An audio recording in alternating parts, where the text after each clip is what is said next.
تقدم زلزل زلزلة وزلزل زلزل زلزلة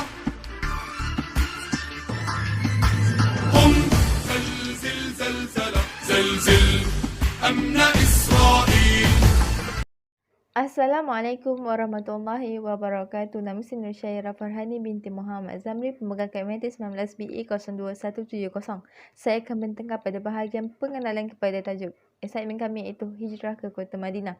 Nabi Muhammad SAW merupakan Nabi yang terakhir yang telah diutus Allah untuk beri petunjuk kepada manusia.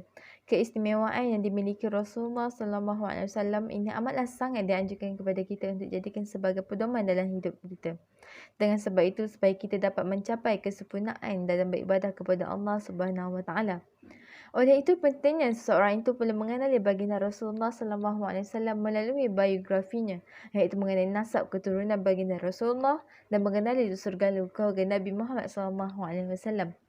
Nasab Nabi Muhammad SAW daripada bapanya adalah Muhammad bin Abdullah bin Abdul Muttalib bin Hashim bin Abdul Manaf bin Qusay bin Kilab bin Murrah bin Ka'ab bin Luay bin Ghalib bin Fir bin Malik bin Nadar bin Kinana bin Khuzaimah bin Mudrika bin Ibn Ilyas bin Mudar bin Nizar bin Ma'ad bin Adnan.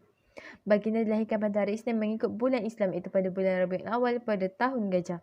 Hari Isnin merupakan hari yang dipenuhi dengan berkah, sehingga menurut daripada Imam Ahmad bahawa Ibnu Abbas berkata, maksudnya Rasulullah telah dilahirkan pada hari Isnin, diutus menjadi seorang Rasul pada hari Isnin, hijrah dari Mekah ke kota Madinah pada hari Isnin, sampai di kota Madinah juga pada hari Isnin, peristiwa mengangkat Hajarul Aswad juga pada hari Isnin, dan baginda telah wafat juga pada hari Isnin. Kesimpulannya, dapat kita lihat bahawa terdapat banyak peristiwa yang telah berlaku pada hari Isnin, termasuk penghijrahan Nabi Muhammad SAW ke kota Madinah. Assalamualaikum warahmatullahi wabarakatuh. Nama saya Zawin Ufa binti Muhammad Mustajab, pemegang KMT 19BE 02145. Tanah Arab merupakan tempat asal Nabi Muhammad SAW.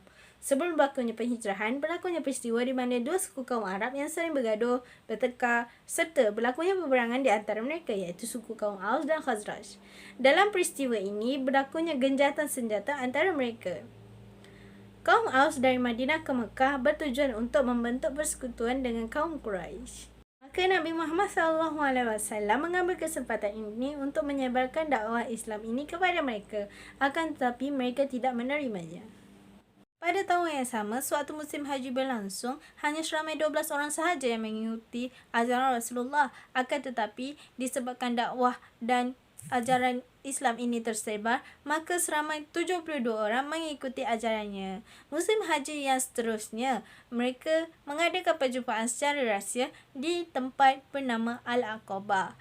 Dan disitulah kaum Quraisy mengetahui perjumpaan secara rahsia dan mereka merasakan bahawa pengikut Rasulullah SAW akan bertambah dan mengakibatkan mereka perlu merancang untuk membunuhnya. Sewaktu perintah hijrah ini diturunkan, maka Rasulullah SAW menyuruh ahli untuk tidur di tempat tidurnya.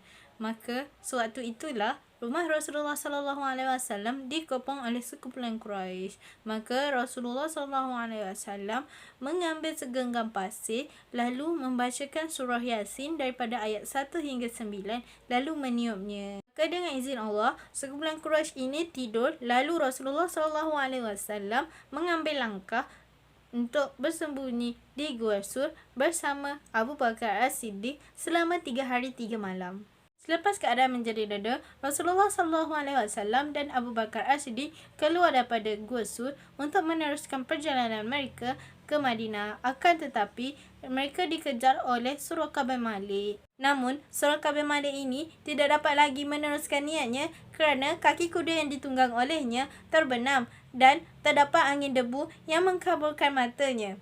Lalu, sewaktu itulah Suraqah meminta maaf kepada Rasulullah supaya melepaskannya dan dia tidak akan mengatakan bahawa itulah jalan yang dilalui Rasulullah kepada kaum Quraisy.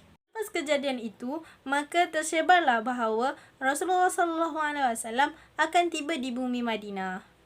Setelah mendengar berita tersebut, kaum muslimin Madinah menantikan kehadiran Rasulullah SAW Namun, setelah Nabi Muhammad SAW tiba di bumi Madinah, Nabi Muhammad SAW berehat selama 3 hari 3 malam di suatu tempat dan mendirikan masjid yang bernama Quba.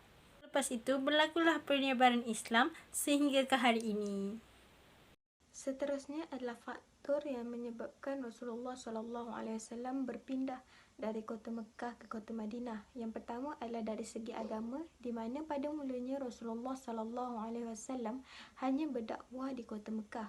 Akan tetapi penduduk kaum musyrikin Quraisy di sana terus-menerus menyakiti baginda dan tidak mahu menerima ajaran Islam yang dibawa oleh baginda.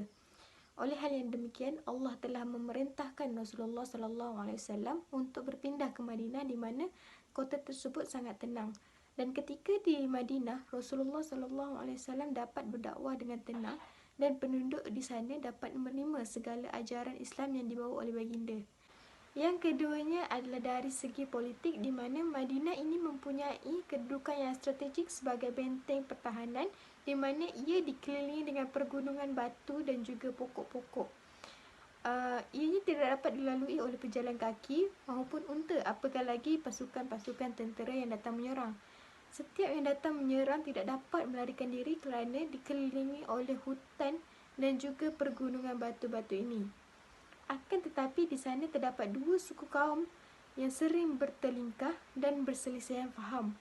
Dua suku kaum tersebut adalah suku kaum Aus dan suku kaum Khazraj. Hal ini telah menyebabkan Yahudi dapat menjadi batu api untuk memecah belahkan lagi mereka berdua. Oleh hal yang demikian, Rasulullah SAW mengambil pendekatan untuk menjadi pemimpin dan menyatukan dua suku kaum tersebut. Oleh hal yang demikian, Rasulullah telah membina satu kekuatan yang besar untuk menyebarkan lagi agama Islam dengan penyatuan suku kaum Aus dan Khazraj ini. Assalamualaikum warahmatullahi wabarakatuh dan bismillahirrahmanirrahim. Saya Nurfata Afika binti Azman, memegang kad matrik 19BE02146, akan menerangkan beberapa hikmah yang terdapat dalam kisah penghijrahan Rasulullah SAW dan para sahabat dari kota Mekah ke kota Madinah. Umum kita mengetahui penghijrahan Rasulullah SAW dan para sahabat dari kota Mekah ke kota Madinah merupakan satu perintah daripada Allah SWT, bukanlah untuk niat melarikan diri. Hal ini kerana ketidakpenerimaan penduduk musyrik Mekah akan dakwah yang dibawa oleh Rasulullah SAW pada ketika itu. Hikmah yang pertama yang terdapat selepas penghijrahan Rasulullah SAW ni adalah empayar agama Islam itu sendiri berkembang dengan majunya. Kita dapat buktikan bahawa pada masa kini agama Islam dikenali dan disegani oleh penduduk dunia pada hari ini. Yang kedua adalah dengan kehebatan Rasulullah SAW, Rasulullah SAW telah dapat memupuk hubungan ukhuwah di antara puak Muhajirin dan puak Ansar. Seperti mana yang kita ketahui, sebelum ini kedua puak ini mempunyai hubungan yang keruh, tetapi dengan penghijrahan Rasulullah SAW ini, Rasulullah telah membaik pulih hubungan di antara pihak Muhajirin dan pihak Ansar ini sendiri. Yang ketiga adalah Rasulullah SAW dapat memupuk lagi perpaduan di antara kedua-dua kaum ini. Seperti dalam surah Al-Hujurat, Allah telah menerangkan bahawa terciptanya satu kaum atau puak ini adalah untuk kita saling mengenali dan mengenali keunikan sesuatu kaum itu. Maka dengan Rasulullah memupuk lagi perpaduan ini, maka kedua puak ini akan saling mengenali dan saling menghormati satu sama lain. Yang keempat adalah penghijrahan ini mengajar kepada kita bahawasanya setiap manusia akan diberikan ujian. Dan tahap ujian tu adalah mengikut tahap keimanan kita. Sebagai contoh, seperti Rasulullah SAW telah ditentang hebat oleh kabilah-kabilah Arab ketika itu, ketika di kota Mekah, kerana membawa ajaran agama Islam ini. Dan disebabkan tentangan itulah Allah SWT memerintahkan Rasulullah SAW supaya pergi berhijrah ke kota Madinah dan membawa pengikut-pengikutnya sekali supaya tidak ditindas oleh penduduk musyrik Mekah pada ketika itu. Assalamualaikum warahmatullahi wabarakatuh. Saya Siti Nurfagizatun Naim binti Mat Syahid, pemegang kad matrik 19BE02142.